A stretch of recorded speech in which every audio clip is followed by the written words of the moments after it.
Our north zone, it's a very slight chance tonight. Most of us are going to be dry. We're keeping our eyes on a couple returns. You can barely see them right there, kind of faint. Maybe a line trying to form there north of Saginaw.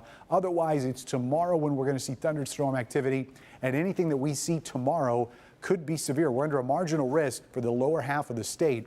And it's going to be a little bit different than last week when we just saw sort of one or two pop-ups across the area. These may be a little bit more numerous, but they still all could be severe. Here's the rest of tonight. And again, I don't think we'll see anything, just a slight chance of some wet weather there in the northern part of our north zone. Then once we get into Tuesday morning, we start dry.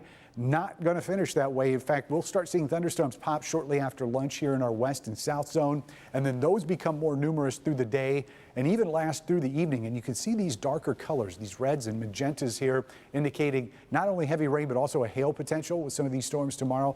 All gets out of here by midnight, and then we do it all over again Wednesday and Thursday and Friday on into the start of the upcoming weekend. So with that higher humidity tonight, temperatures only getting down to 72. This is one of the things we look for in an extended stretch of heat, is not being able to cool down at night. So folks without AC, that's usually where the problems start. 89 degrees in the afternoon tomorrow, but it is going to feel a lot hotter than that.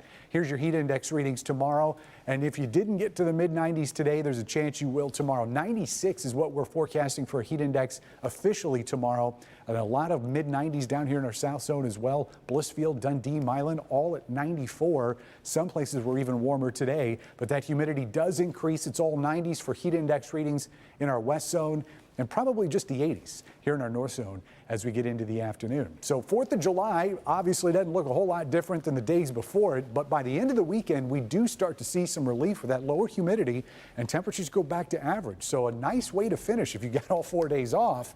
Wait till the end for the best.